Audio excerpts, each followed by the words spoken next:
Le top 2 du Ballon d'Or se joue clairement entre Messi et Lewandowski. Mais qu'en est-il du top 3? Qui va rejoindre Messi et Lewandowski au podium du Ballon d'Or 2021? Énormément de joueurs peuvent prétendre à cette précieuse place, notamment De Bruyne, Kanté, Benzema, Ronaldo et bien d'autres. Salut tout le monde, j'espère que vous allez bien. On se retrouve aujourd'hui pour voir qui entre Mbappé et Haaland mérite une meilleure place au Ballon d'Or, et s'ils peuvent atteindre le top 3. Comme d'habitude, avant de débuter l'analyse, je réponds à la question posée dans la précédente vidéo, à savoir si Lewandowski a déjà atteint le podium du Ballon d'Or. La réponse est non.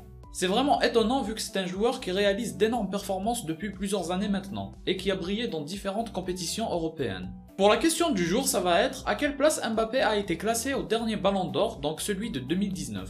Passons désormais au duel Mbappé-Haaland pour le Ballon d'Or. Les critères sur lesquels il faut les comparer sont le palmarès collectif et individuel, la carrière et la classe des joueurs, en gros le talent et le fair play. On commence avec le championnat. Mbappé a connu un énorme échec en perdant la Ligue 1 face à Lille, et Haaland a fini en 3ème place derrière Leipzig et le Bayern. Sur ce point-là, c'est moins grave pour Haaland de finir 3ème que Mbappé de perdre le championnat. Mbappé a été élu meilleur joueur de la Ligue 1, ce n'est pas le cas d'Haaland. Encore une fois, Haaland doit s'imposer face à des grands joueurs d'Europe comme Lewandowski, alors que Mbappé, il n'y a pas grand monde de très fort au niveau de la Ligue 1. Mbappé a fini meilleur buteur en Ligue 1 et Haaland a fini en 3ème place du classement des buteurs de la Bundesliga. Les deux ont inscrit 27 buts. Et enfin, en termes de passes décisives, Mbappé a donné 7 alors que Haaland en a donné 6. Donc pour le bilan du championnat, on voit que Mbappé est soit meilleur, soit égal à Haaland. Mais en prenant en compte les championnats dans lesquels les deux évoluent, j'estime que c'est un match nul sur ce point-là. Haaland souffre de la présence de Lewandowski qui lui prend tous les trophées que Mbappé a eu. Et en prenant en compte la difficulté de la Bundesliga, je dirais que les performances que les deux ont réalisées se valent. On continue avec les coupes. Mbappé a gagné la Coupe de France et il a été décisif pour cette victoire. De son côté, Haaland aussi a gagné la Coupe d'Allemagne en étant lui aussi décisif. Je ne vais pas m'attarder sur le nombre de buts et de passes D de chacun, puisque le nombre de matchs est différent. Les équipes adverses peuvent être de niveau très faible comparé à des équipes comme le PSG ou Dortmund. Les matchs des Supercoupes arrivent pour bientôt. Lille face au PSG et Dortmund face au Bayern. Je pense pas que ces matchs-là fassent une énorme différence, à moins que l'un des deux fasse une performance XXL, mais ça m'étonnerait. Donc pour le bilan des coupes, je mets encore un match nul. En prenant en compte des équipes comme Leipzig ou Gladbach, on peut se dire que la difficulté de gagner la Coupe d'Allemagne est bien plus élevée vu que c'est des équipes qui jouent les 8ème de finale de Ligue des Champions. Mais la très bonne performance de Mbappé dans la Coupe de France, et vu que c'est des matchs à élimination directe, ça me pousse à mettre un match nul. Parlons maintenant de la Ligue des Champions. Mbappé a atteint les demi-finales en réalisant une excellente performance. De son côté, Haaland a atteint les quarts de finale et a réalisé une très bonne performance également. Les deux se sont fait sortir par Manchester City. Mbappé a inscrit 8 buts et Haaland en a mis 10. C'est les deux meilleurs buteurs de la Ligue des Champions. On voit qu'ils ont commencé à s'imposer dans la compétition la plus prestigieuse. Sinon, 3 passes décisives en faveur de Mbappé et 2 en faveur d'Haaland. Donc pour le bilan de la Ligue des Champions, encore un match nul, c'est vraiment un duel équilibré.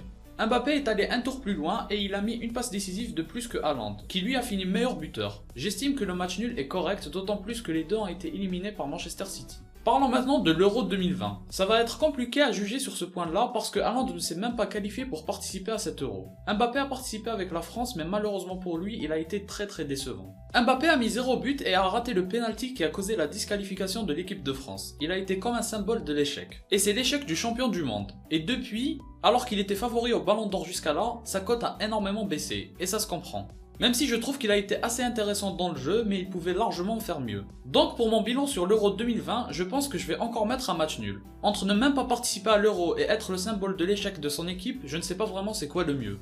On passe à l'année 2021. Au classement des buteurs, Mbappé est le top 1 avec Messi et Lewandowski. Quant à Haaland, il est juste derrière avec 4 buts de retard. Donc avantage pour Mbappé à ce niveau-là. Je rappelle que oui, c'est l'année 2021 qui est la plus importante pour l'attribution du Ballon d'Or. Mais des compétitions comme le championnat ou la coupe se jouent en deux parties. Une partie en 2020, une partie en 2021, donc ils sont importants à prendre en compte aussi.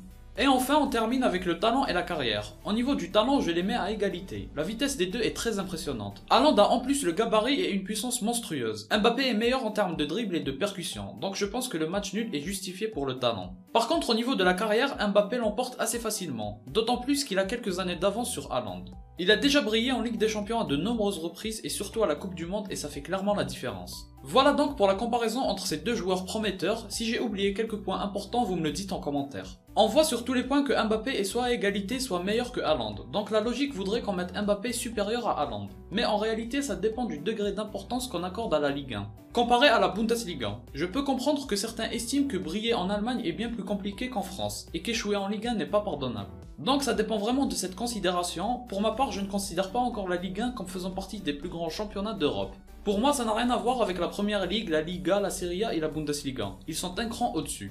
Donc c'est pour ça que si je devais voter, je les mettrais à la même place. Et pour répondre à la question est-ce qu'ils méritent le top 3 du Ballon d'Or, je pense que non, je vois des joueurs comme Kanté ou De Bruyne supérieurs à eux, même s'ils ne sont pas autant médiatisés. Et des joueurs comme Ronaldo ou Benzema, je pense qu'ils seront au-dessus cette année, même si c'est compliqué pour Benzema puisqu'il a fait une année blanche. Et il n'a pas non plus grand chose en palmarès individuel, ça fera l'objet d'une autre vidéo en tout cas. On arrive à la fin de la vidéo, j'espère qu'elle vous a plu, dites-moi en commentaire qui vous impressionne le plus entre Mbappé et Haaland, likez la vidéo si vous avez aimé et abonnez-vous. Suivez-moi sur les réseaux si ça vous intéresse, moi je vous dis à la prochaine, portez-vous bien.